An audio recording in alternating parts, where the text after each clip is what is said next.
días a todos. Muchas gracias al Ayuntamiento.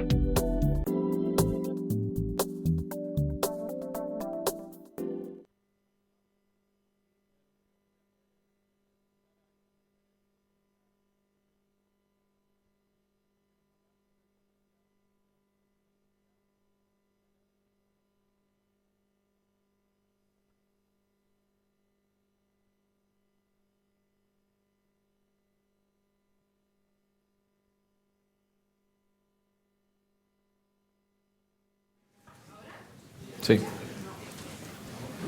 ¿Sí? ¿Escucháis? No. ¿Hola? Ahora. Vale. Bueno, pues buenos días a todos. Yo quisiera empezar directamente con una pregunta y es, ¿os da miedo el autoconsumo? Mal llamado autoconsumo, el autoabastecimiento de energía con renovables. ¿O os da miedo la regulación? En Rubí Brilla, como veis, no tenemos miedo. Hemos apostado y seguiremos apostando por cambiar el modelo energético actual y eso requiere necesariamente por pasar a generar la energía de forma renovable y distribuida, es decir, autoabastecimiento con renovables. Además, somos conscientes de las múltiples ventajas que presenta. Ya a nivel económico, nos podemos ahorrar todos algo en la factura energética porque el simple hecho de estar generando la energía en el mismo punto donde la vamos a consumir, a usar, permite que reduzcamos las pérdidas del sistema que se producen en la fase de transporte, pero además conseguimos disminuir la dependencia energética del exterior. Dos conceptos que a día de hoy hacen que estemos pagando 42.000 millones de euros anualmente. Además, socialmente, como ya se ha dicho en el bloque anterior, el mantenimiento e instalación de tecnologías renovables crea empleo de calidad que además no puede ser deslocalizado. Y ambientalmente, pues es evidente, las renovables ni generan emisiones de CO2 ni producen residuos radioactivos. Por tanto, mejoramos la calidad del aire, nuestra calidad de vida y dejamos de contribuir al cambio climático. Vale, me he saltado esta. Entonces, ¿qué estamos haciendo en Rubí? Lo primero de todo, disminuir el consumo en nuestras dependencias municipales. Hemos aplicado medidas de eficiencia energética para eso, optimizar el uso de la energía y de tal manera que conseguimos ahorrar, pero además no sobredimensionar las instalaciones de autoconsumo. Esta metodología de primero eficiencia energética, después autoconsumo, es la que aplicamos en todos los sectores de la ciudad. Por ejemplo, en el sector industrial, ¿qué hemos hecho? Hemos trabajado con el Institut Cartogràfic i Geològic de Cataluña en el desarrollo de un proyecto innovador que ha consistido en realizar dos visualizadores. Este primero que veis, que nos permite conocer el grado de eficiencia energética de las naves industriales de Rubí, de los 11 polígonos que tenemos en la ciudad, y, por tanto, al conocerlo, estamos incentivando que estas industrias inviertan en eficiencia energética y optimicen su consumo.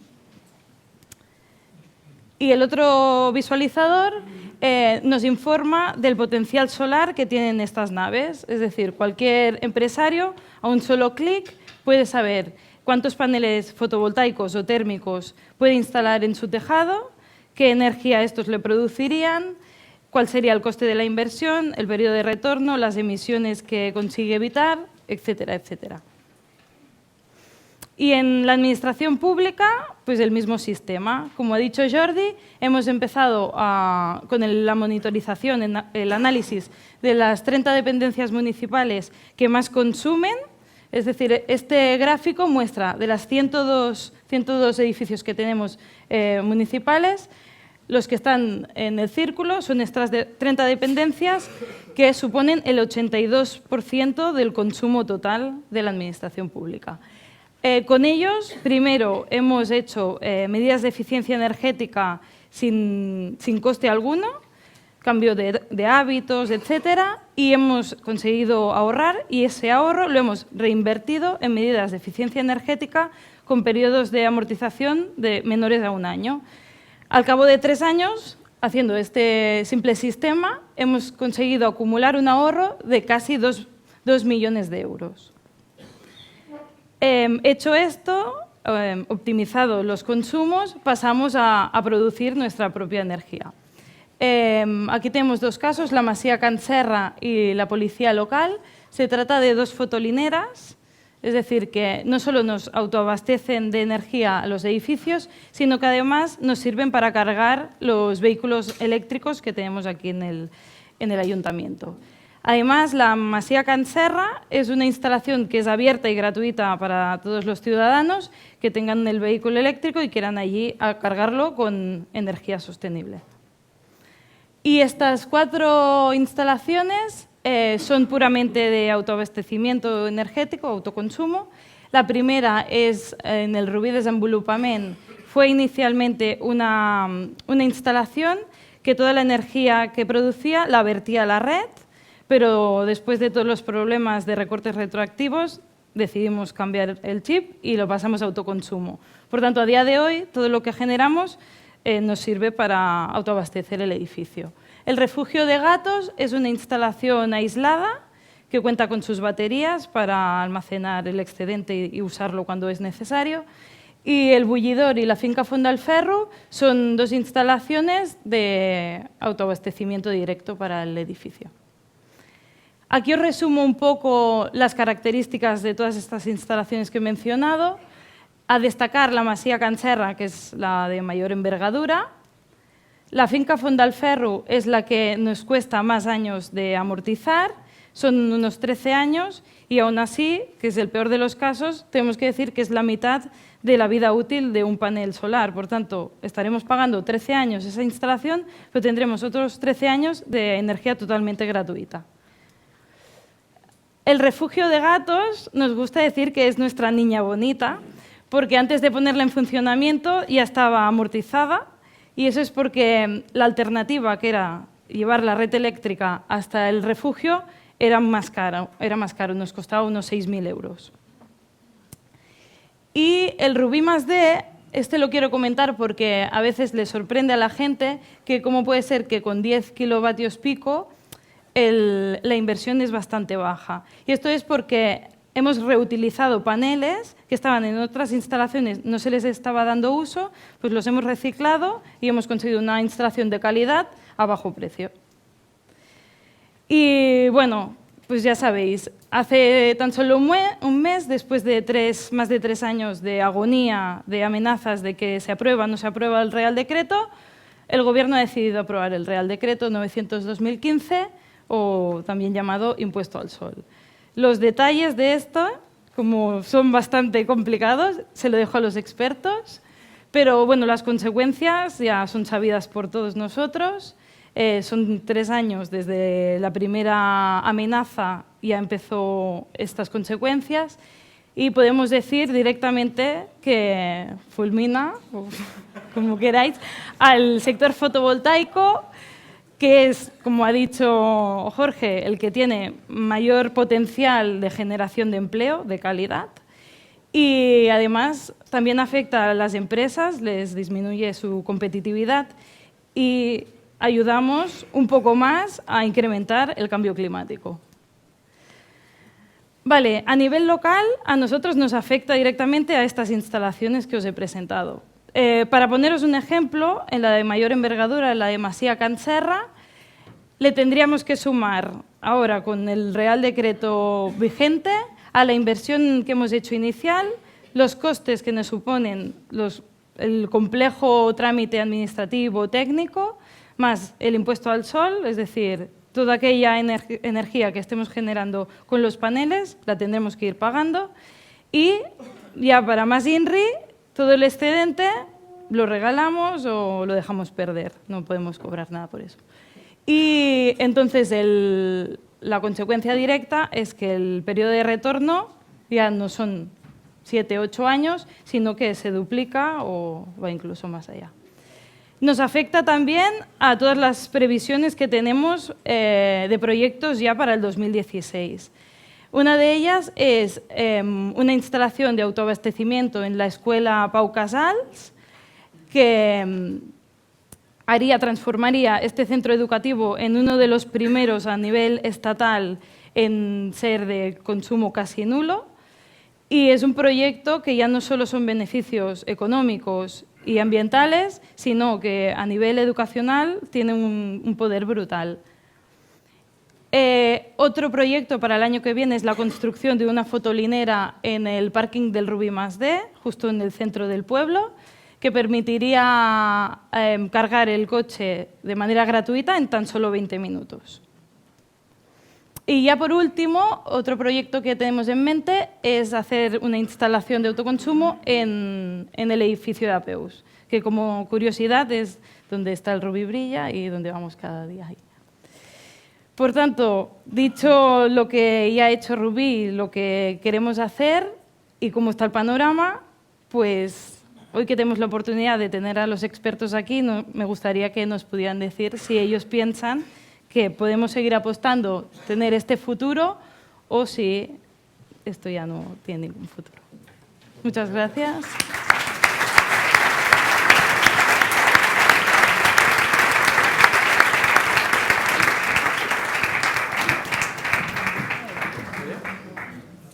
¿Me oís? ¿Me oís? ¿Sí? Vale.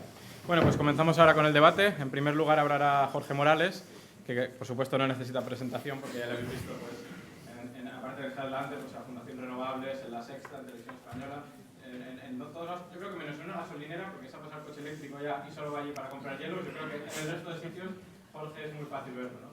Yo doy fe que he pasado días enteros con Jorge, de que su día tiene 24 horas, como el del resto del mundo. No sé cómo lo hace, pero el caso es que tiene una prominencia pública muy, muy importante. Jorge, cuando quieras, tienes 5 o 7 minutos y luego Eduardo tendrá el mismo tiempo que tú tengas. Muy bien. Muchas gracias. Pues vamos a hablar de esto. Vamos a hablar de autoconsumo, que yo creo que efectivamente es un tema muy importante, ¿no? Cuando antes citaba la cifra clave, ¿no? Los 71 esclavos, no os olvidéis de aquello. Resulta que en ese mundo que en realidad os estaba diciendo que vivimos en un Matrix, ¿no? Que estamos viendo una realidad que no es sostenible en el medio plazo siquiera, pues ha aparecido una tecnología que es la solar fotovoltaica que ha sorprendido a todos. Nos ha sorprendido, la propia industria fotovoltaica no esperaba esta curva de aprendizaje tan rápida que hemos tenido en los últimos años, ¿no? Y esto ha hecho que en todo el mundo se haya producido un shock porque algo que hace tan solo 5 años era una tecnología muy cara, una tecnología que para poder desplegarse necesitaba de fuertes apoyos, donde había que pagar las instalaciones solares 300, 400, 500 euros el megavatio hora cuando los mercados mayoristas estaban del orden de 50, es decir, hasta 10 veces más, pues la gente, evidentemente, hace 7, 8 años que estábamos hablando de esto, pues no pensaba en la posibilidad de autoabastecerse de energía con energía solar. Sencillamente porque era un lujo al alcance de muy pocos.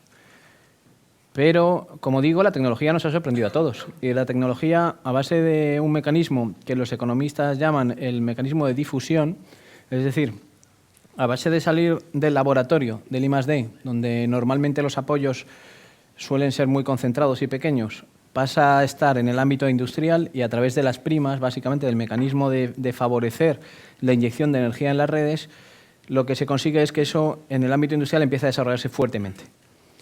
Y claro, cuando empieza a multiplicar en varios órdenes de magnitud el nivel de fabricación de los paneles, pues aprendemos a hacer mejores paneles. ¿Qué quiere decir mejores? Quiere decir que utilizamos menos material, por tanto menos energía, que resulta que los hacemos más baratos y además más eficientes. Es decir, que aprovechan cada vez mayor cantidad de energía que reciben para transformarla en electricidad. Y ahora, en gran parte del globo terráqueo, resulta que es más barato consumir directamente energía o transformar, en palabras de Pep, la energía que recibimos del sol a través de una placa fotovoltaica que hacerlo a través del sistema térmico y comprarla a la compañía eléctrica. Y esto está revolucionando el sector de la energía a nivel internacional. Claro, el problema de la energía solar es que no siempre hace sol cuando nosotros queremos darle al botón, al interruptor. Y igual que muchos de los detractores de las renovables durante muchos años han estado hablando de que estas energías eran inmaduras y eran caras, resulta que ahora que ven esta evolución tecnológica, su centro de ataque es básicamente que son irregulares. llaman intermitentes. A mí intermitente no me gusta, ¿no? Porque intermitente es algo que se enciende y se apaga periódicamente, ¿no? A mí me gusta más decir que son irregulares, ¿no? ¿Qué es lo que pasa entonces? Bueno, pues que nos dicen, oiga, es que usted puede producir energía con el sol, no hay ningún problema, pero tiene que seguir conectado a la red.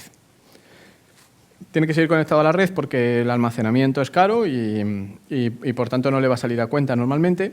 Entonces, claro, no me vale que usted, ya digo, aunque tengamos el problema de los 71 esclavos, ¿vale? No me vale que usted sea capaz de autoabastecerse en una gran parte de su energía, siempre necesitará una parte de la red. Y por tanto, ahí entramos en la regulación del llamado autoconsumo o autoabastecimiento, como me gusta llamarlo a mí, ¿no? ¿Y qué es lo que pasa en el autoabastecimiento? Bueno, pues que sorprendentemente en España, efectivamente, como bien decía Irene, desde el anterior gobierno, a finales de 2011, dejó un borrador en tramitación y, por tanto, desde entonces ya tenemos una propuesta de cómo se iba a regular el autoconsumo, pero, como tantas otras veces, la legislación en España va muy por detrás de la realidad, ¿no? Ya se estaban empezando a hacer instalaciones, ¿no? Entonces, claro, en el año 2013 ya aparece un nuevo borrador del gobierno actual donde incorpora un concepto que hasta ese momento no habíamos conocido, que es que uno, por la energía que produce en el tejado de su casa y consume en su frigorífico, voy a tratar de explicar esto, esto lo que quiere decir es que el contador que hay fuera de la instalación no sabe si lo que ha pasado es que él se ha puesto una placa fotovoltaica y, por tanto, lo que ve es que consume menos energía o que se ha comprado un frigorífico mejor, que a su vez consume menos energía. Es incapaz, el contador, insisto, es incapaz de determinar cuál de las dos situaciones se está produciendo dentro de la casa. Bien, pues en ese caso, para esa energía, incorpora un cargo. Incorpora un cargo que entonces se llama peaje de respaldo, luego ha ido cambiando de nombre, aunque se mantiene el término de respaldo para uno de los componentes en el Real Decreto que finalmente se ha aprobado, ¿no? Este es el llamado impuesto al sol, lo que se conoce en la calle como impuesto al sol. ¿Por qué? Porque estamos hablando de energía propia que uno ha comprado y ha comprado además el panel sin ningún tipo de subvención ni de apoyo, lo ha comprado en un centro comercial. Decía ahora para los compañeros de la radio y de la televisión que IKEA en el Reino Unido vende paneles fotovoltaicos en sus centros comerciales, ¿no? Y aquí en España no, habría que preguntarse por qué. Yo no sé, voy de vez en cuando al Reino Unido y creo que allí por horas de radiación no puede ser. No puede ser, a pesar del cambio climático, no puede ser por horas de radiación, ¿no? Entonces, claro, ¿qué pasa? Que esto enseguida el propio Real Decreto, ya el propio borrador del Real Decreto retrajo fuertemente la inversión, ¿vale? Consiguió paralizar el sector, porque claro, la posibilidad de que a alguien le cobraran por algo que había comprado sin ningún tipo de subvención y que iba a consumir dentro de su edificio, de su casa o de su industria o de su oficina, pues era tal barbaridad que la gente empezó a no hacer instalaciones. Se paró, en el año 2013 se paró completamente la instalación de autoconsumo. Algunas comunidades autónomas empezaron a regular, a legislar por su vía y empezaron a decir que, bueno, que en la medida en la que la instalación nunca inyectara energía en la red, pues se consideraba que el gobierno central, digamos, tenía poco que decir y las iban tramitando. Y entonces se volvió a producir un cierto reimpulso de esta tecnología, ¿no? Un poco, pero muy poco, porque seguía habiendo mucho miedo y mucha incertidumbre, ¿no? Y claro, en ese mundo hemos vivido, lo que quiero decir es que cuando llega octubre de este año no había una presión enorme de que se nos fuera esto de las manos, como por ejemplo sí que hubo en el sector fotovoltaico en el año 2008, ¿no? De una instalación enorme, ¿no? De paneles y demás. No, esto era una cosa bastante residual, de permitir una expresión pirao, que a pesar de las amenazas del gobierno se le ocurría poner la instalación y de alguna comunidad autónoma que de forma muy valiente regulaba este tipo de instalaciones. Entonces, claro, en ese entorno, a 70 días de las elecciones generales, unas elecciones que por otra parte el gobierno central no parece que les vaya a ser al menos fácil la convocatoria electoral, se aprueba este Real Decreto. Y se aprueba el Real Decreto el día 9 de octubre con toda la oposición en contra. Yo tuve oportunidad de leer un manifiesto a finales de julio muy cerca, en un hotel próximo al Congreso de los Diputados, donde por primera vez, yo esto no lo había visto nunca, todos los partidos de la oposición que estaban en el Congreso, todos los partidos, más los dos partidos que previsiblemente tendrán representación parlamentaria a partir de diciembre y que ahora no lo están, que son Podemos y Ciudadanos, todos ellos se comprometieron a derogar el decreto de autoconsumo si finalmente salía en los términos en los que se conocía en aquel momento, ¿no? Pero es que además de los partidos resulta que estaban los sindicatos, estaban las principales asociaciones ecologistas del país, estaban las asociaciones empresariales de renovables y los instaladores eléctricos, estaban colectivos ciudadanos, había colectivos de mareas, había gente de amas de casa, había, por supuesto, asociaciones de consumidores, las principales asociaciones. Es decir, a pesar de tener a una gran parte de la sociedad en contra, a pesar de que no había una instalación masiva de autoconsumo, se ha aprobado el decreto que hoy por hoy es la normativa más restrictiva del mundo en cuanto al autoabastecimiento de energía. Y ya termino. ¿Por qué es una de las más restrictivas del mundo? Porque tiene 3 cuestiones básicas que los ha contado muy bien Irene, ¿no? Y que conjuntamente las 3, no nos olvidemos, no es solamente el problema del impuesto al sol, las 3 configuran una trampa perfecta. No nos olvidemos de ninguna de ellas, ¿no? La primera de ellas, efectivamente, son las trabas administrativas. Hay que sufrir un verdadero calvario para poder autorizar una instalación de autoconsumo en España. Entre otras cosas, por ejemplo, uno tiene que pedir permiso a la compañía eléctrica para poder conectar la instalación. Es curioso, o sea, yo me compro un panel, un kit fotovoltaico, los hay de 200 vatios. Yo me compro un kit de 200 vatios y tengo que pedir permiso a la compañía eléctrica. Aunque garantice, y me compre un inversor que lo impida físicamente, garantice que nunca voy a inyectar energía en la red, tengo que pedir permiso a la compañía eléctrica. Me dice el ministro, ya, pero no tienes que pagar. Digo, hombre, ya es lo que me faltaba. Pagar por el estudio de conexión. Esto es lo que nos ha salvado el ministro, ¿eh? Yo lo he dicho públicamente muchas gracias, señor ministro, por no tener que pagar a la compañía eléctrica, porque garantizando que nunca voy a inyectar energía en la red, le tengo que pedir permiso, pero el estudio que hace la compañía eléctrica no lo tengo que pagar. Esa es lo bueno, digamos, que tiene el Real Decreto, ¿vale? Entonces, hablando ya un poco irónicamente, ¿qué es lo que pasa con esto? Claro, que la tramitación y todos estos requisitos que hay, que son, ya digo, es un verdadero calvario, seguro, ahora igual podemos entrar en alguno de ellos más, al final, sobre todo en las instalaciones pequeñas, son letales. Son letales porque, claro, si uno se tiene que comprar algo en un centro comercial que le cuesta 800 o 1.000 euros o 2.000 o incluso 5.000, pero resulta que tiene que poner un contador específico, tiene que poner una protección específica, tiene que hablar con la compañía eléctrica, tiene que pedir un estudio de conexión, tiene que pagar los derechos de enganche, decir, oiga, ¿qué me está contando? ¿No? Y de todo esto, lo más curioso es que cuando uno se compra un aparato de aire acondicionado que tiene 2.000 vatios, es decir, 10 veces más que el panel fotovoltaico, no tiene que pedir permiso a nadie. No sé si alguno habéis pedido alguna vez permiso a la compañía eléctrica por conectar un aparato de aire acondicionado, ¿no? Yo creo que no. No sé si a lo mejor hay alguna regulación que a mí se me escapa, pero creo que no hay todavía ninguna normativa para consumir más, ¿no? Pero para ahorrar sí. Bien, entonces, esto es una locura y afecta sobre todo a las instalaciones pequeñas. Porque es verdad que si haces una instalación de 100.000 o 200.000 euros, gastarse 1.000 o 2.000 euros en la tramitación no es tan grave. Pero una instalación doméstica sí lo es. La segunda cuestión es el tratamiento de los excedentes. El tratamiento de los excedentes, a diferencia de lo que hay en otros países del mundo, que sin duda son subdesarrollados, como por ejemplo Norteamérica, más de 40 estados, o Alemania, o Italia, aquí, si te sobra energía, la tienes que regalar a un concepto del que seguro que vamos a hablar, que es el sistema. La tienes que regalar, salvo, me dice el ministro, no es verdad, Jorge, no es verdad. Dice, salvo que te conviertas en empresario. Hay una cosa que se llama el tipo 2. Dice, si eres tipo 2, no. Bueno, en fin, lo de la forma de hablar tenemos mucho que decir y mucho que aprender desde luego de Pep, ¿no? Pero utilizaré lo del tipo 2 porque me gusta el argumento. ¿Qué pasa con el tipo 2? Bueno, el tipo 2 lo único que significa es que tú tienes que hacer declaraciones trimestrales de IVA, tienes que hacer ofertar en el mercado mayorista de electricidad, que tiene una normativa en el Boletín Oficial del Estado de más de 900 páginas de cómo se oferta, al que está sometido a las centrales nucleares exactamente igual que tú, porque se te considera un agente de mercado y por tanto tienes que hacer tus ofertas horarias al día siguiente de la energía excedentaria, tienes que calcular hora a hora lo que te va a sobrar y tienes que ofertar en el mercado.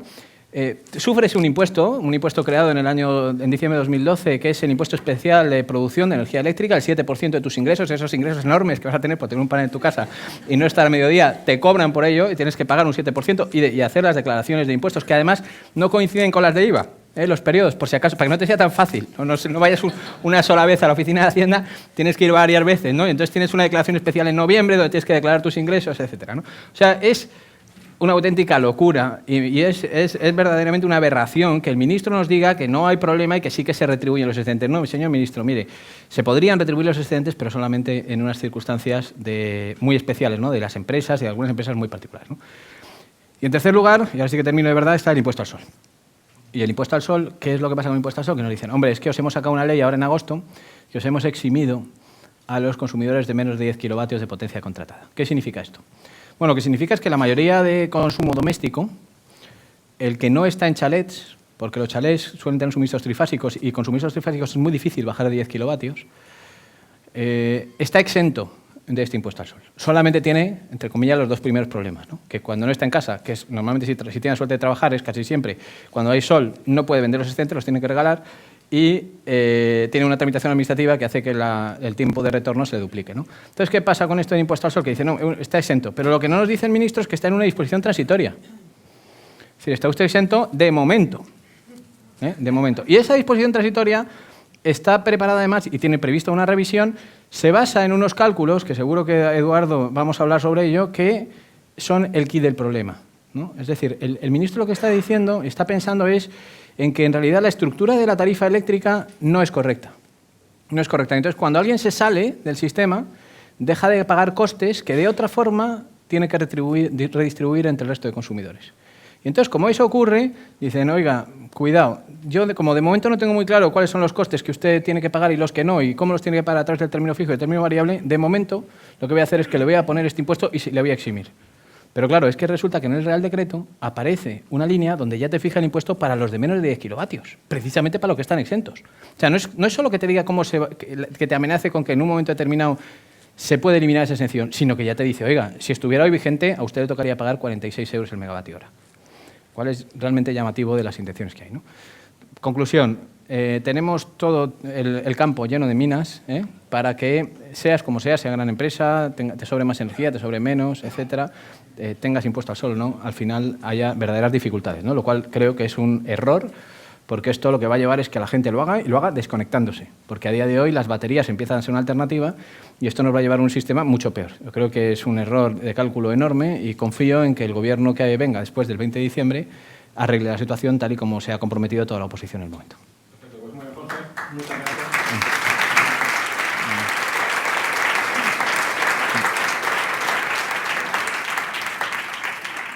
Ahora es el turno de Eduardo Moreda, que es subdirector de Regulación de Generación, Mercado y de Gas de Endesa.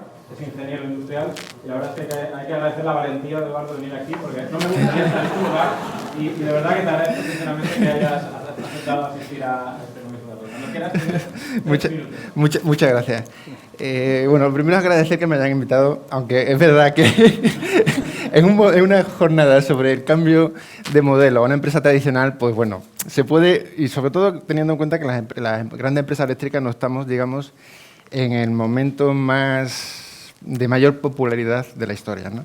Eso somos conscientes de ello y es quizás uno de nuestros grandes problemas hoy en día, ¿no?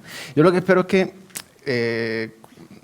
ser capaz de explicar que no estamos tan alejados de este cambio de modelo energético que se propone. Yo creo que el cambio de modelo energético es imparable. O sea, el futuro es eléctrico, el futuro es fotovoltaico, mucho de fotovoltaico, no solo fotovoltaico, pero mucho y mucho en generación distribuida. O sea, eso creo que es imparable. Si una empresa se niega a eso y le da la espalda, va a morir. Tarde o temprano va a desaparecer. La cuestión es cómo se avanza hacia ese modelo. Y ahí es donde surgen distintos caminos. Y es donde creo que hay que buscar cierta coherencia entre dónde invertir los recursos que hay. Porque los recursos son limitados. O sea, se podría cambiar el modelo mañana, pero claro, si lo que vamos a hacer es disparar los costes y arruinar la economía, pues hacemos un pan con las tortas. No es eso lo que se trata, ¿no? Se trata de buscar la forma más eficiente de avanzar hacia ese futuro que es imparable. O sea, el objetivo de 2050 de la Unión Europea creo que es una firmeza absoluta. En 2050 se quiere una economía descarbonizada. Y ahí la electricidad va a jugar un papel fundamental. Entonces, a este respecto, tengo que hacer una mención al proyecto de Rubí.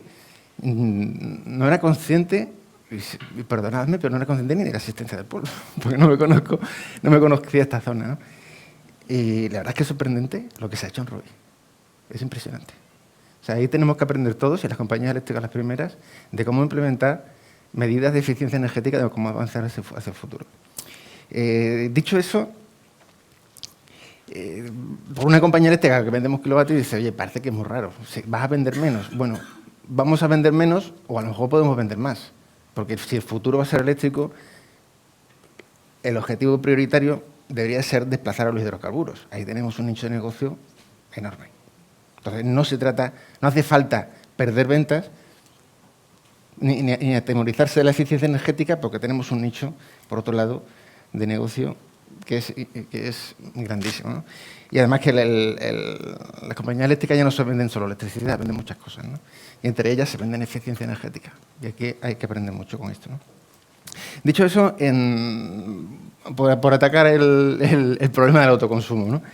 Efectivamente, el Real Decreto que se ha aprobado es bastante poco afortunado. Es bastante poco afortunado. Es imposible explicar a nadie por qué, si un consumidor se instala un panel fotovoltaico, genera su propia energía, consume su propia energía, ¿por qué tiene que pagar por esa energía? Es imposible explicarlo. O sea, podemos darle todas las vueltas del mundo, pero no se puede entender. O sea, que uno se lo guisa y uno se lo come y encima tiene que pagar por ello, es muy difícil. ¿Por qué viene todo esto? Porque esto es un problema que es, digamos, la punta del iceberg. Hay un problema mucho más grande detrás de este problema, ¿no? ¿Cuál es el problema? Pues la tarifa eléctrica. La tarifa eléctrica. La tarifa eléctrica es un problema. O sea, estamos pagando una tarifa eléctrica de las más altas del mundo. Veíamos antes cómo habían crecido desde 2008 hasta el 2015 los precios de la electricidad, ¿no? Sin embargo, 2008 fue el récord histórico del precio de la energía en el mercado. O sea, después del 2000, además fue récord y no por poco, fue por mucho. Bastante. Fue el año de mayor precio desde que se empezó el mercado en el 98. La distribución o la red, el transporte sí que ha subido un poco, la distribución muy poquito, no está justificado por ahí el incremento de la tarifa eléctrica. ¿Qué es lo que hay ahí? Pues, palabra del propio secretario de Estado, que lo ha dicho en varias ocasiones, hay muchos cargos, hay mucho gasto público. Hay mucho gasto público que se financia a través de la tarifa. ¿Por qué se hace esto? Pues porque la tarifa eléctrica la paga todo el mundo. O sea, es verdad que todas las personas consumen electricidad, toda la industria consume electricidad, y es una especie de recaudación de impuestos que se hace a través de la tarifa. Si vemos lo que es el coste de generación, o sea, cuando tenemos un interruptor y consumimos energía eléctrica, alguien está generando esa energía y tiene un coste de generación. O sea, eso se negocia en el mercado y tiene un precio. Se lleva a la instalación del consumidor y tiene un coste en la red. Si ese consumo se hace fuera de las horas de punta, la red no tiene ningún coste adicional. Si se hace incrementando la demanda, la potencia máxima que tiene el cliente, pues hace falta invertir en más red, por lo tanto incrementará el coste de la red. Y eso es todo el coste de suministro, no tiene más. O sea, por darle el interruptor no se incurren en más costes en el sistema, solo en generación y si acaso en red, sí lo que lo hacemos en un momento desafortunado en que hay que empezar a invertir en la red, ¿no? Y eso es la mitad de lo que se paga lo que pagan los consumidores. ¿Dónde está la otra mitad? Pues en gastos, en costes de política energética. En costes de política energética y en impuestos. Entonces, claro, si el coste de suministro se duplica con impuestos, con cargos de impuestos, quiere decir que el suministro tiene un 100% de impuestos, de cargos e impuestos. Claro, la electricidad es un artículo de lujo, de grandísimo lujo. O sea, no hay un impuesto de lujo que se le aproxime a la electricidad. Y eso aplica a todos los consumidores, a los grandes y a los chicos. Entonces es un impuesto muy regresivo. Es un impuesto muy regresivo. Claro, ¿qué es lo que pasa cuando ahora hay clientes que, poniéndose una placa, pueden generar su propia energía? Pues que dejan de pagar impuestos. Y eso es algo que siempre a los gobiernos lo ponen muy nerviosos. Que haya posibilidad de dejar de contribuir a esos impuestos. Y entonces te ponen estos impuestos al sol que lo que buscan es recuperar la recaudación que deberían de haber tenido los consumidores si no hubieran hecho lo mismo. ¿Pero es esto sostenible? No, no es sostenible. No sé si será por la oposición, por los tribunales o por el propio tiempo, pero esto se va a caer. Esto se va a caer. ¿Cuál es la solución? Hay un problema de trasfondo. Hay un problema de trasfondo. Si se deja de pagar impuestos, pues se deja de recaudar, eso es cierto. Y ahí el secretario tiene un punto. Pero la forma de hacerlo creo que es totalmente errónea. Pero sí que tiene un punto en que ahí hay un problema. Claro, lo que no tiene sentido es cargar con tantos impuestos al consumo eléctrico. Y os pongo un ejemplo. Para calentar una vivienda podemos echar mano del gasoil, del gas natural o de la electricidad. Bueno, ahora el gasoil está barato. Pues aún así el coste de la materia prima del gasoil para calentar la vivienda es más caro que el coste de la materia prima de la electricidad para calentar esa vivienda, utilizando una bomba de calor. Antes de la caída del petróleo, incluso con una resistencia eléctrica, que es la forma más ineficiente de calentar una vivienda, era más barata la electricidad que el gasoil. Sin embargo, ningún consumidor, en su sano juicio, puede optar por calentar su vivienda con electricidad frente al gasoil. Porque es una locura. Paga muchísimo más, le sale muchísimo más caro. Eso es insostenible. No podemos estar quemando gasoil que es más caro que la electricidad porque la electricidad tiene más impuestos que el gasoil. Los impuestos se tienen que caer. Tarde o temprano alguien se dará cuenta y se tienen que caer los impuestos a la electricidad, porque si vamos a electrificar la demanda no tiene sentido que la carguemos con impuestos. Y aquí viene el problema del autoconsumo. Claro, si ahora mismo hay una tarifa que está hinchada, vemos la alternativa del autoconsumo como muy eficiente. Si en un futuro se caen los impuestos, pues oye, puede que nos hayan inducido error el valorar, cuantificar cuál es esa inversión. ¿Quiere eso decir que no hay que invertir en autoconsumo? No. El autoconsumo tiene muchísimas ventajas. La energía fotovoltaica tiene muchas ventajas. Y no pasa nada porque sea más cara, a lo mejor, que las alternativas tradicionales. Es una tecnología que hay que fomentar y crecerá. Y los paneles ahora son baratos, en el futuro serán muchísimo más baratos y van a ser mucho más competitivos que cualquier otra tecnología. Es cuestión de tiempo. Y eso es algo que va a venir. Pero no nos podemos llevar a engaño. No nos podemos llevar a engaño. No podemos hacer la ficción de que ahora son más baratos cuando no lo son. Se pueden incentivar de otra forma. Si ahora mismo no son más baratos, no quiere decir que no se hagan, se pueden incentivar de otra forma. Ahí, las desgravaciones fiscales son una herramienta que se utilizan en muchos países, en Estados Unidos una de las preferidas, para fomentar las energías renovables. En una vivienda, pues igual que se desgrava el coste de la inversión de la vivienda, pues se puede desgravar la inversión en tecnología de autoconsumo. O en las industrias pueden tener una desgravación fiscal en el impuesto de sociedades. O sea, hay soluciones para fomentar el autoconsumo sin necesidad de penalizar el consumo eléctrico, que es, digamos, por lo menos lo que vemos, el futuro al que tenemos que encaminarnos. Al hilo de lo que comentaba de las trabas administrativas, y efectivamente es un problema, se está utilizando a las compañías eléctricas como el registrador notarial de las instalaciones de autoconsumo. Se quiere controlar las instalaciones de autoconsumo y la forma más eficiente es esa. Si no se va a verter, no hay que realizar ningún estudio y no cambia la potencia contratada, no hay que pagar nada. Es así. No tiene mayor historia. Se utiliza a las compañías distribuidoras como la herramienta para llevar el registro del control de cuánto se instala por el problema del control de los impuestos, ¿no? El impuesto ya creo que lo he comentado. Y el otro problema es el de la cesión de la energía. Efectivamente, si se exonera a los pequeños del impuesto, pero los vertidos, que va a ser la mayor parte, pues los tiene que regalar al sistema, pues entramos en un sinsentido, ¿no? ¿Cuál es la salida ahí? La salida es que esos vertidos no pueden venderse, porque sí que es verdad que hay un problema de que un consumidor no puede facturar IVA, no puede facturar toda esa historia, pero tampoco lo necesita. Basta con que los vertidos los ceda a la comercializadora, que la comercializadora lo valorará, igual que valora el consumo, valora los vertidos, porque eso será menos compras que hace la comercializadora, por lo tanto, entrará en la competencia entre todas las comercializadoras y se valorarán esos vertidos. No hace falta tener un ingreso. Evidentemente hay que calibrar la instalación. Si vas a tener mucho más vertido que consumo, pues hombre, llegará un momento en que dejarás de pagar la factura, pero no puedes tener una factura negativa. O sea, hay que calibrar que no tengas demasiados vertidos, más de lo que entra en el consumo. Esos vertidos, ¿cómo se valoran? Pues hombre, hay un mercado, hay unos precios horarios, cuando viertes tiene un valor, cuando consumes tiene otro, y ese beneficio o ese coste que incurre la comercializadora por consumir o por comprar en el mercado o por comprar menos cuando hay vertido, pues es lo que se internaliza en la oferta al cliente. O sea, hay soluciones para regular bien el autoconsumo. Lo que hay que afrontarlo es cómo viabilizarlo. Es verdad que quitar los cargos de la electricidad supone muchos miles de millones de euros. Claro. Vale, termino enseguida. Alguien los tiene que pagar. Si se pasan los presupuestos, pues alguien tendrá que aportar esos millones de euros. Hay herramientas. Los hidrocarburos pagan los impuestos especiales, pero viene a ser como el coste de las carreteras, viene a ser como la red. No pagan nada más, el IVA.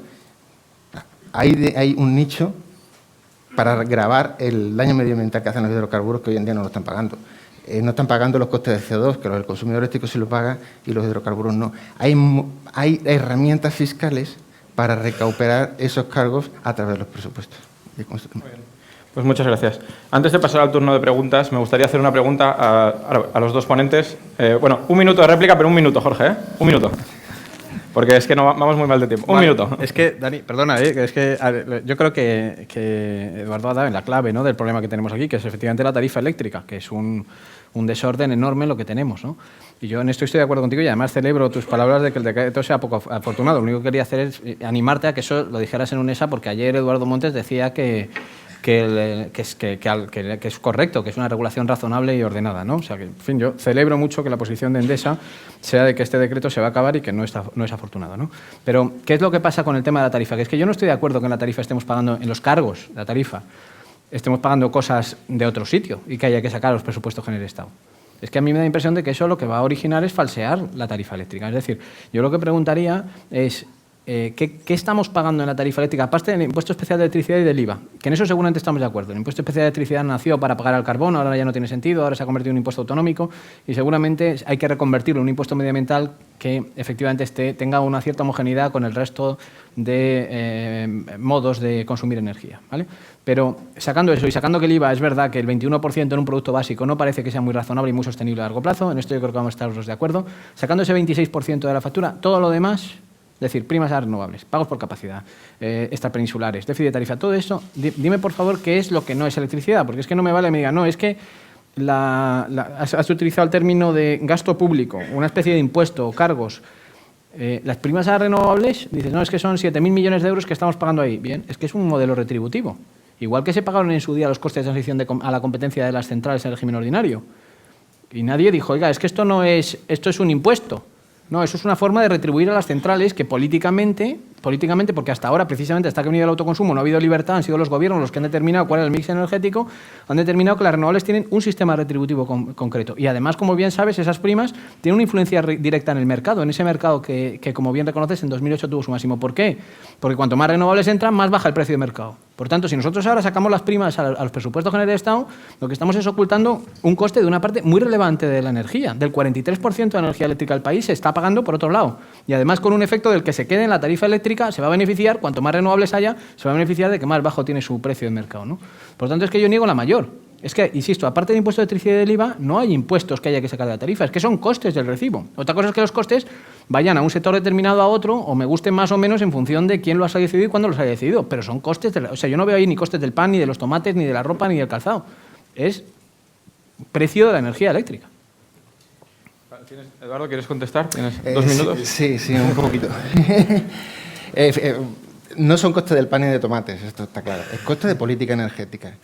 Igual que los CTC fueron ayudas de Estado en su momento, no tenían por qué haberse puesto en la tarifa eléctrica. Se pusieron, no tenían por qué. Ahora a las renovables se les financia unos sobrecostes porque son, digamos, no son competitivas, no pueden competir en el mercado que está definido, no pueden competir con las tecnologías tradicionales y está muy bien que se les subvencione, pero es una ayuda. ¿Tiene sentido que lo pague solo el consumidor eléctrico? Creo que no. O sea, el consumidor de hidrocarburos se va de rositas. El objetivo de renovables es del 20% del total de consumo energético. Los hidrocarburos no aportan nada. Todo lo aporta el sector eléctrico en solitario y todo lo paga el consumidor eléctrico, que es el futuro, el más eficiente. Me parece que no es el sitio, la tarifa eléctrica, no me para de ponerlo. Si estamos de acuerdo que el hidrocarburo debería contribuir más, a través de los impuestos debería contribuir más, ahí no hay problema. Yo lo te digo, el que está consumiendo electricidad ahora mismo está pagando primas a las generales renovables. Si tú dices, oye, es que los CTC en su día se pagaron, mala suerte, claro, pero es que resulta que esas centrales que recibieron CTCs y que por tanto tienen una ventaja competitiva enorme, hoy están cobrando el mercado. ¿Vale? Y entonces yo lo que podría decir, no, si es que lo que hay que sacar de la tarifa eléctrica es esas centrales. Porque las pagué en su día a través de mi tarifa eléctrica y ahora están teniendo unos beneficios extraordinarios. Y ahora, ahora es lo que yo no quiero pagar. Entonces saquemos a esas centrales de tarifa. No, esas están en el mercado y el mercado es santo. O sea, aquí nombrar el mercado es una cosa increíble. Aquí en Bruselas es el santo grial. Del mercado no se puede hablar, eso es mágico. Y todo lo que se cobra aparte está por fuera. Es decir, no, es que las ayudas a las renovables. Oiga, que la última subasta que hubo de fotovoltaica, 120 euros el megavatio hora, es que nos hemos enterado ahora, de casualidad, de un informe de la Comisión Nacional de Mercados y Competencia, que el gas en promedio está cobrando más de 100 euros el megavatio hora. Es decir, ¿qué ayudas?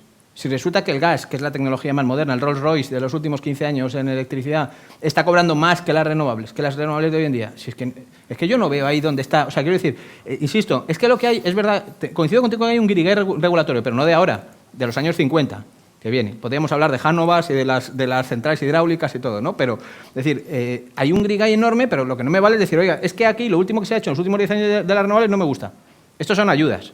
Y lo otro no ha habido subvenciones nunca. No, las centrales nucleares no se han subvencionado en España y las hidráulicas tampoco.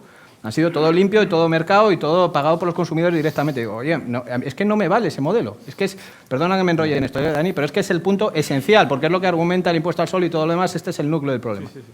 Veo que es más difícil ser moderador que representar a Endesa al final en este debate. Sí. Bueno, no me lo he puesto fácil. Perdona. Yo os quiero hacer una pregunta. Bueno, ¿No me vas a dejar hacer la réplica? Contesta, venga, Sí. pero la última. Jorge. Ha hecho menciones muy... Perdón. muy gordas. Vamos a ver, los ciclos combinados cobran 100 euros. No, hay ciclos combinados que cobran mucho más. Sí. Mucho más, incluso infinitos euros por megavatio hora porque no producen. Tienen un pago por capacidad. Mucho, poco, lo que sea. Si no produces en todo el año, y hay ciclos que no producen, tienen infinitos euros por megavatio hora. Son matemáticas. ¿Quiere decir eso que están sobre retribuidos? Bueno, están todos... Si no produces, te aseguro que están en ruina. Están en quiebra. Las nucleares y la hidráulica. Se ha hablado hasta la saciedad de los windfall profit de la nuclear y de los resultados de la nuclear. Tanto es así que, bueno, yo personalmente he cogido los resultados de ANAF, que son las centrales nucleares nuestras, y tú lo sabes, pues ya lo hemos hablado de antes, los resultados de las centrales nucleares de Ascó y Vandellòs, que son las que gestionamos nosotros, que están aquí en Cataluña.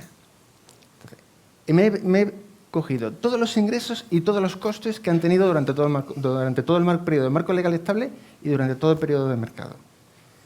Viendo la inversión inicial, tenemos toda la proyección de ingresos, toda la proyección de costes, incluyendo los CTCs, que Ascó y Vandellòs cobraron muchos CTCs, unos 600 y pico millones de euros de CTCs, y he calculado la TIR. Y esos son los costes y los ingresos. Pues la TIR durante el marco legal estable fue positiva, ligeramente inferior a los bonos del Estado. Durante el mercado ha sido del menos 10%. Eso no se lo cree nadie, pero lo calculo yo. Me lo han auditado. El auditor oficial que audita las cuentas de Endesa me lo ha auditado. He tenido que estar con él al lado explicándole bien. Él ha estado viendo de dónde venía cada número y lo ha calculado. ¿Qué puedo decir? ¿Que está sobre retribuido? Pues, hombre, lo calculamos hasta el 2011 y nos salió una TIR del 2%.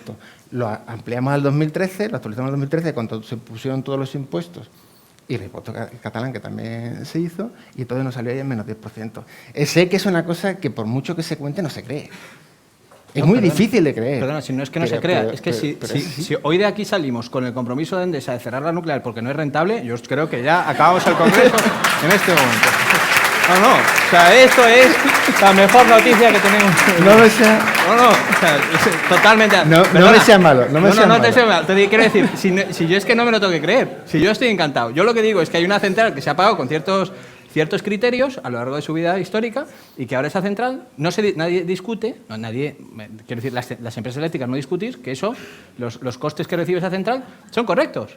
Y que, sin embargo, lo que recibe las renovables se dice que sí, eso hay que sacarlo, o el carbón hay que sacarlo a los presupuestos generales del Estado. Eso no puede ser. Pero no estoy diciendo que no se pague la renovable, hay que pagarla. Y no se cierran centrales nucleares porque la inversión ya está hecha. La inversión ya está hecha. Entonces, ¿algo se amortiza? Pues un poquito más.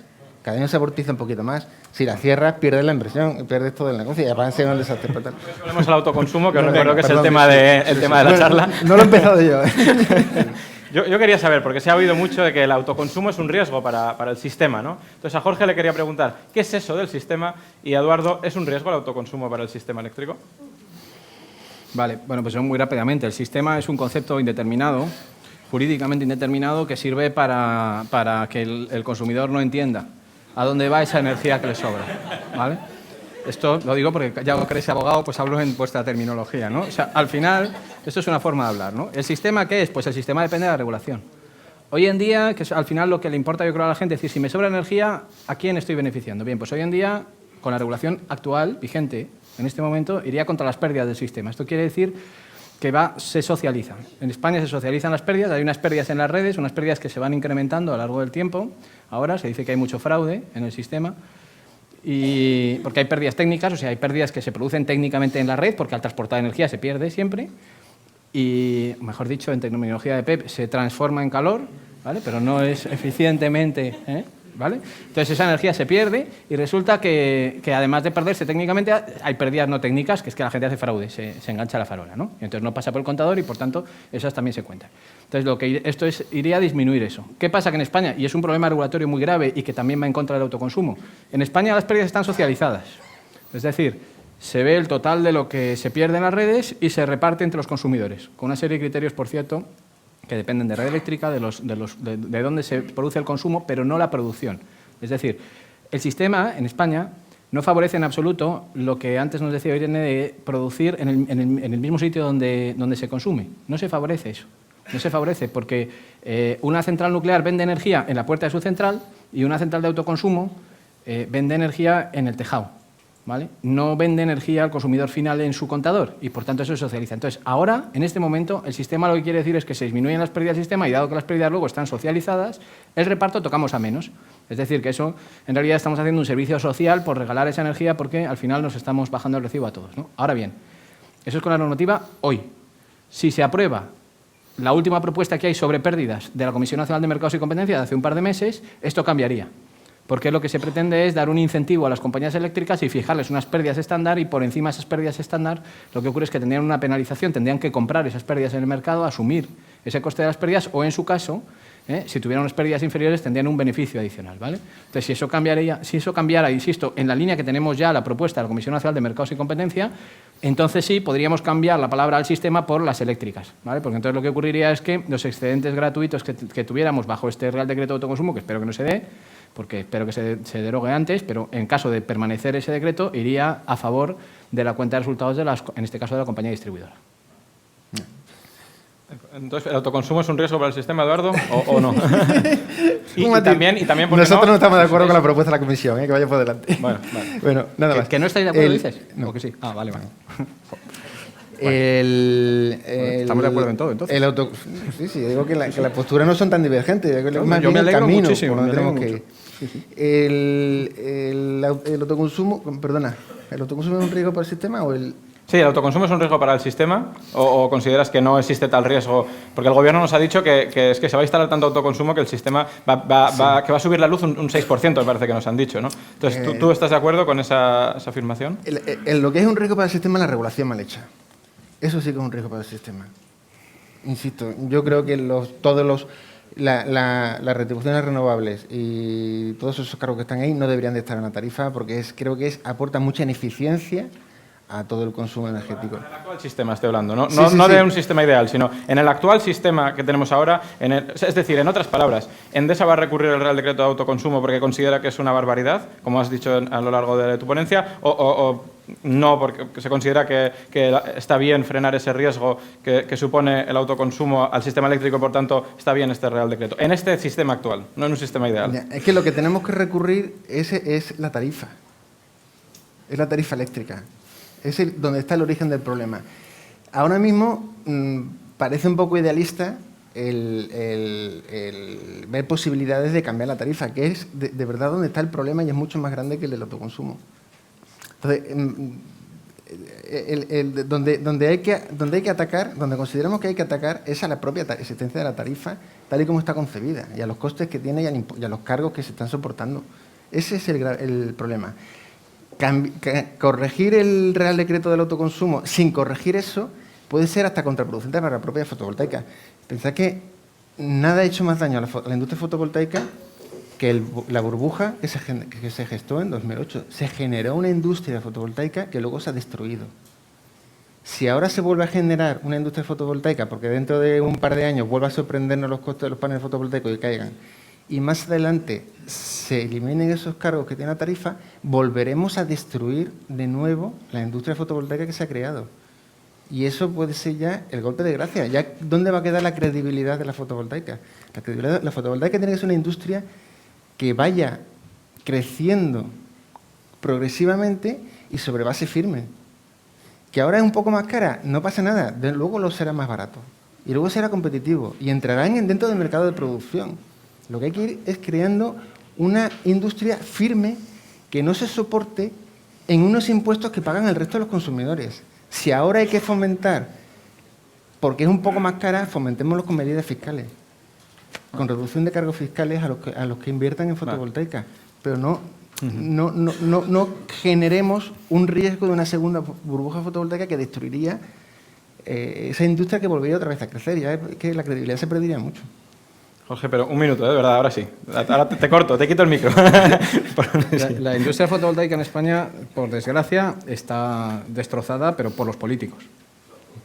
O sea, es decir, aquí lo que ha habido es una serie de personas que han invertido en fotovoltaica, que han ayudado a que eso se desarrolle, y lo que han recibido son medidas regulatorias retroactivas, ¿vale? Y un sinsentido de regulación en cuanto al desarrollo de la fotovoltaica en España, ¿no? Entonces yo creo que lo mejor que pueden hacer los políticos para evitar una segunda burbuja, como llamas tú, fotovoltaica, es no tocarla, dejarla en paz y dejar que sean los consumidores, que es lo que estamos hablando ahora, los que decidan qué energía quieren para su casa, porque insisto, es que ya no se trata de subvencionarla, se trata simplemente de dejarla y no ponerle trabas, ¿vale? Entonces me parece que lo único que quería decir es que si la fotovoltaica es un riesgo para el sistema, ¿vale? Por cierto, nosotros sí, yo en muchos de los foros que participo vamos a recurrir al decreto y estamos encantados además de recurrir la tarifa también.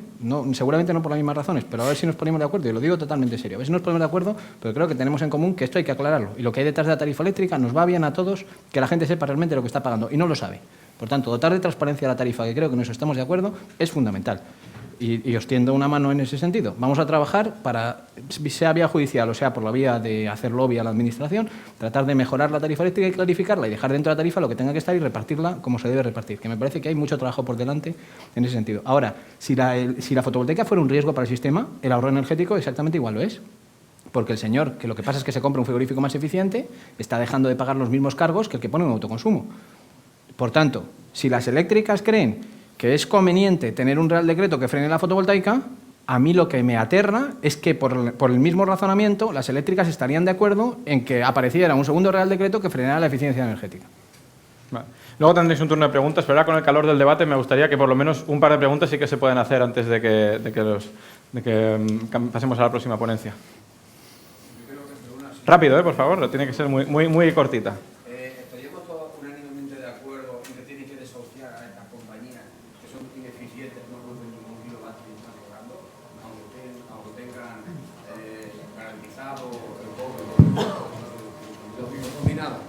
O sea, la temática es autoconsumo, ¿eh? Por favor, intentemos ceñirnos a la temática porque si no, esto es tan amplio que... Se ha hablado de una cosa gravísima, que es que damos por hecho que los ciclos combinados no van a producir nunca para el sistema y están cobrando. Habría que desahuciarlo, que es lo que están haciendo con la gente que se queda en quiebra. Votamos unánimemente y a ver si usted, señor Eduardo, se anima también a votar y lo podemos transmitir en algún medio. Que un empleado de CEPSA está de acuerdo en desahuciar las compañías estas de Endesa, que está de acuerdo en desahuciar las compañías que son absolutamente ineficientes, porque hemos dicho que el kilovatio vale infinito, que estamos pagando. Eso es una cosa que está demostrado que no va a servir nunca. Desahuciémoslas ya, por favor. No vale infinito ese kilovatio. O sea, el ciclo combinado, el que percibe pago por capacidad, percibe un poquito. Ahora son 10.000 euros megavatios año. Es lo que perciben. Con eso no viven ni de lejos. O sea, no hace falta desasociar a nadie porque hay muchos que están en quiebra. ¿Por qué no cierran? Porque la inversión ya se ha hecho y están a la espera de ver si son útiles. La demanda va a seguir creciendo, la punta va a seguir subiendo. En el 2020 nos vamos a quedar sin potencia firme. Entonces, es muy probable que no tengamos potencia firme y van a tener su oportunidad. Es evidente que es más fácil aumentar la oferta con la fotovoltaica de lo que va a subir la demanda. O sea, la producción es más fácil de aumentar de lo que va a subir la demanda. Eso es bien evidente. Con la fotovoltaica se puede aumentar la oferta, o sea, la producción, más de lo que va a poder subir la demanda. O sea, me he entendido. ¿Alguna pregunta más? Allí y tenemos aquí también. Dos más. Venga. Claro, muy bien, se lo agradezco. Y si puede ser corta ya, magnífico. Yo venía a enterarme sobre el tema de autoconsumo y aquí no me he enterado todavía nada. Yo tengo una situación concreta. Por favor. En una casa unifamiliar tengo que lo tengo instalado ya, tengo una red para el aire acondicionado y la calefacción, que teóricamente está conectada a la compañía. Yo he desconectado esa conexión y la he conectado a los paneles solares con su inversor. ¿Eso cómo se considera?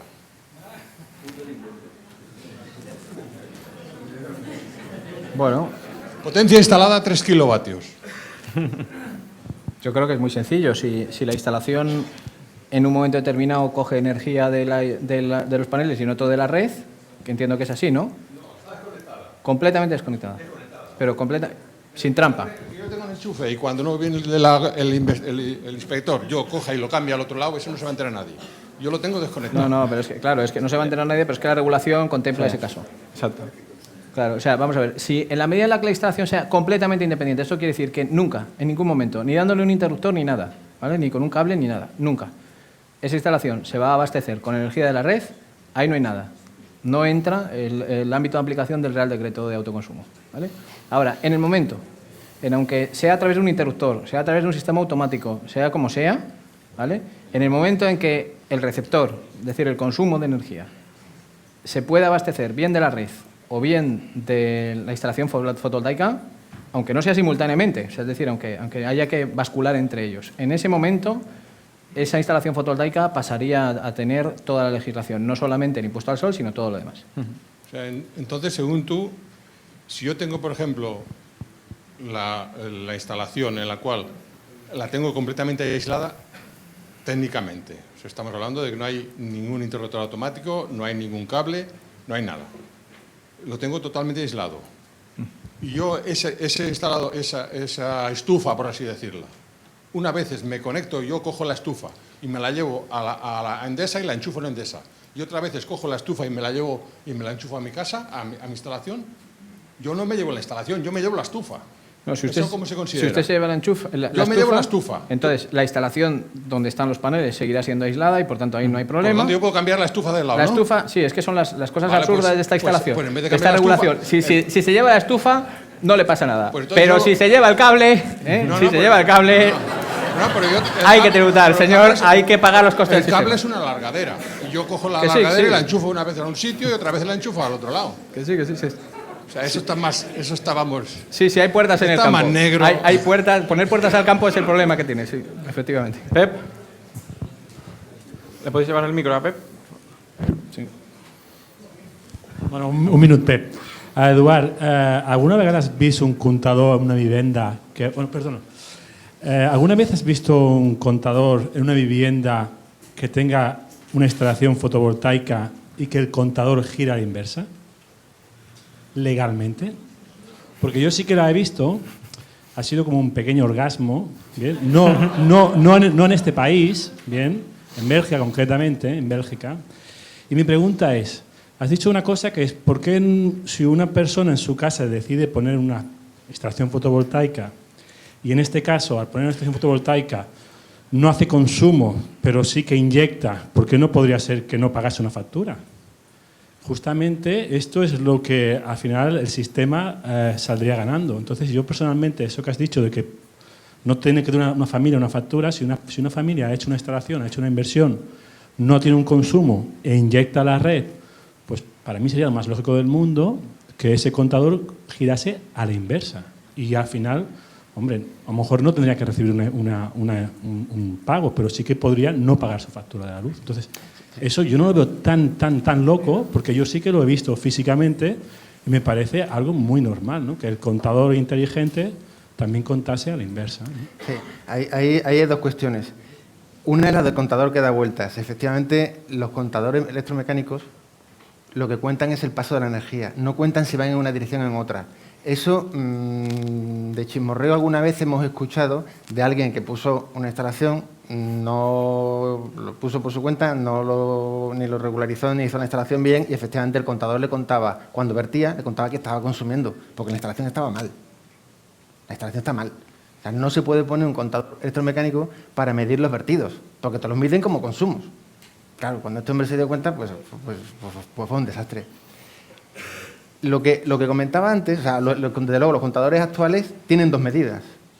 de entrada y de salida. Son dos medidas independientes y separadas. Entonces, no existe ese problema. Se sabe cuándo entra la energía y se sabe cuándo sale. Con los contadores nuevos e inteligentes no hay ningún problema con ese sentido. Se miden correctamente las entradas y la salida. Con los electromecánicos se puede hacer igual, pero hay que poner un poco más de complicación. Pero no tiene sentido arreglar una instalación para un contador electromecánico porque se pone el electrónico, que es lo que hay que poner de aquí al 2018. Con lo de los vertidos... El electrónico, Endesa, lo tiene programado para que tanto lo que entra como lo que sale suba. O sea, que no lo cuente independientemente. Lo tiene ya trucado. Los contadores electrónicos tienen dos registros independientes. No. Eso ya me ha pasado a mí. Ya me di cuenta. Porque te estarás lo que consumía más lo que inyectaba. te estarás sumando cuando estás consumiendo, te estás sumando en un contador y cuando estás vertiendo te estás sumando en otro contador. Pero te aseguro que los contadores electrónicos tienen dos medidas independientes, tienen dos registros horarios independientes. Pero están puestos... No, no están puestos así. Me dijeron que tenía que solicitar una reprogramación para poder hacer la independencia. Claro, pero evidentemente cuando hacen la instalación tienes que avisar que se va a verter. Que lo tenéis trucado, vamos, de estamos entrada. acabando. Perdón. La última pregunta, Pep, venga. Es que no sé si he contestado aquella. No sé si te he contestado con lo de los vertidos. No, solamente yo digo que en otro país, en Europa, justamente funciona la inversa. Una persona que tiene un contador le gira la inversa y pagan esos facturas de luz. Eso me parecería muy normal. Tampoco estamos hablando de... Tecnológicamente es posible, es simplemente que una familia que invierta en su propia vivienda, si no lo consume, lo inyecta y le descuente la factura de luz. Pero eso es lo que hemos comentado antes. O sea, lo normal es que cuando viertes la energía, esa energía la recibe el comercializador, que se ahorra la compra de la energía y la valoriza para el consumidor. Y va internalizando el precio. Lo que no puede hacer el consumidor final es tener un ingreso neto porque tendría que facturar IVA y tal, que eso ya es muy complicado. Pero no tiene sentido, no lo necesita. Pero sí que le aportaría una reducción en el resto del consumo. Exacto, eso sería algo muy sencillo, ¿no? Venga, Pep, la última pregunta. A ver. A mi entender... Sí, funciona. A mi entender, el problema del fotovoltaico lo ocasionó las inversiones imprudentes de las compañías eléctricas realizadas en el marco del mercado liberalizado, construyendo exceso de potencia en ciclos combinados. Entonces, si en el mercado liberalizado se decidieron por parte de los consejos de administración de estas empresas instalar esta potencia, ¿por qué los usuarios tenemos que compensarlas? El mercado es el mercado y quien la caga, la caga. Y así ha sido. No he Sí, entendido por qué. Pero cobráis por potencia. Se cobra por potencia. Y la pagamos nosotros sin tener ninguna responsabilidad en estas decisiones de los consejos de administración. Sí, se cobra por potencia porque aportan potencia firme. Bueno, Así se aportan estableció. potencia firme. Esto discutiríamos en el marco de la potencia instalada renovable variable, cuál es el óptimo de potencia firme necesaria, que por supuesto es bastante menos de la potencia de ciclos combinados hoy existentes inoperativos. Bastante menos. Por lo tanto, los errores que cometisteis os los deberíais comer vuestro consejo de administración, no los usuarios. Los errores que se cometieron los han pagado las compañías que invirtieron. Sí. Los han pagado las compañías que invirtieron. Se invirtió con ese pago por potencia, que es una pequeñísima parte de los costes de la central, y las que no funcionan están en pérdidas. Y están a la espera de ver si vienen tiempos mejores o no. Bueno, pero Y yo de no hecho estoy hay ciclos que se han dispuesto cerrado. a pagar estos chantajes del Pero no es un mercado. chantaje, hay un pago que es el pago por potencia, que es por poner potencia firme, porque por desgracia la Pero fotovoltaica oye, no la aporta la potencia punta de la firme no demanda. son los miles de megavatios actualmente instalados en ciclo combinado, es mucho menos. Entonces, todo este exceso de potencia se le debería comer el Consejo de Administración. Pero insisto, se lo están comiendo. Si están en pérdidas todas. Bueno, ¿queréis hacer una pequeña conclusión, alguno de los dos? ¿O ya está? Sí, yo Venga, si me dejas... Venga, pues si la Yo organización siempre- me deja un minuto más para cada uno y ya acabamos. Bueno, yo celebro y además agradezco personalmente la postura de Eduardo, que efectivamente no es fácil, yo te lo agradezco personalmente y además agradezco a Endesa, por supuesto, como compañía, participar en estos debates. Creo que es el camino para solucionar el sistema energético, el complejo sistema energético que nos viene encima, y me parece muy valiente y muy de agradecer esta postura de Endesa, ¿no? Y creo que todos deberíamos reconocerlo, ¿no? Que no es una situación fácil. Para mí es muy fácil hablar aquí con vosotros, tengo el aplauso garantizado, para él no es fácil estar aquí, ¿vale? Y por tanto yo quiero de verdad. Bueno, bien. Por favor.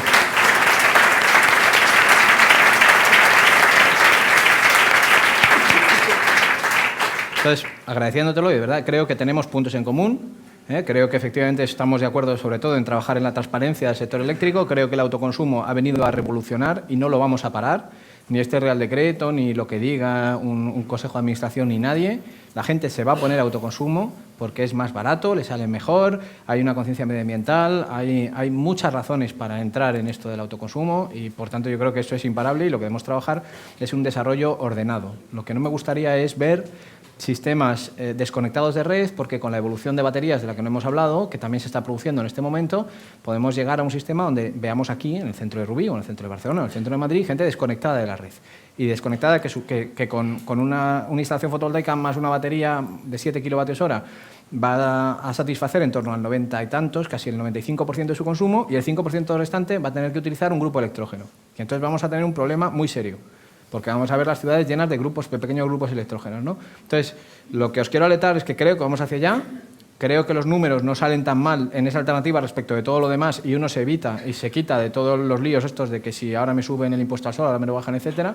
Y lo que creo, y os tiendo de nuevo la mano, es que creo que debemos trabajar juntos para que eso no se produzca, porque creo que eso es muy ineficiente para todos, desde el punto de vista medioambiental y también desde el punto de vista de la propia economía del sector eléctrico a nivel macro, a nivel general, ¿no? Que sería un desastre que cada uno fuera autosuficiente con sistemas fósiles, o sea, es decir, al final con baterías y multiplicando, en primer lugar, la inversión en baterías, que no sería necesaria. Si ponemos baterías centralizadas, necesitamos muchas menos baterías que si cada uno se pone la suya, y en segundo lugar, ponen esos grupos electrógenos. Gracias, Jorge. Eduardo. Venga. No puedo estar más de acuerdo. O sea, aquí el aspecto crítico es definir una regulación que transfiera los costes del sistema al consumidor tal y como en las ocasiones. O sea, cuando un consumidor hace incurrir al sistema en un coste de generación, pues tiene que verse reflejado ese precio. Cuando un consumidor hace al sistema incurrir en un coste de red, tiene que percibir eso. Y no tiene que percibir más. Y es la eficiencia perfecta para el sistema. O sea, aquí la clave creo que es el desarrollo regulatorio para que haya una transmisión de los costes del sistema y los costes que ocasiona cada cliente. Y entonces en ese entorno no hay por qué poner puerta al campo. Perdón, costes auditados, ¿verdad? Estamos de acuerdo. Los costes del sistema. Costes auditados del sistema, no los costes que quedé yo en el año 97 con un ministro y que luego me he mantenido, sino los costes auditados. Los costes del sistema no son los del año 97, por desgracia. Vale. Por desgracia, si quieres entramos en el debate. Pero creo que estamos hablando de autoconsumo. Vale. Pero si quieres entramos, ¿eh? Vale. No, por respeto a la siguiente mesa, creo que deberíamos ya concluir con un aplauso para los dos ponentes. Muy bien.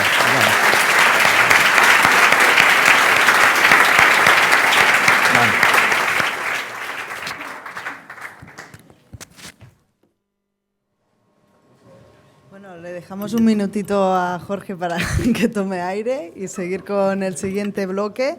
Os recordamos, tenéis unas hojas en las carpetas para hacer preguntas en el apartado de 1 a 2 del mediodía antes de la comida. Recogeremos todas estas preguntas y las hacemos en el momento del debate. Si tenéis ya alguna pensada y la tenéis escrita o la queréis escribir, las vamos recogiendo ahora, ¿vale?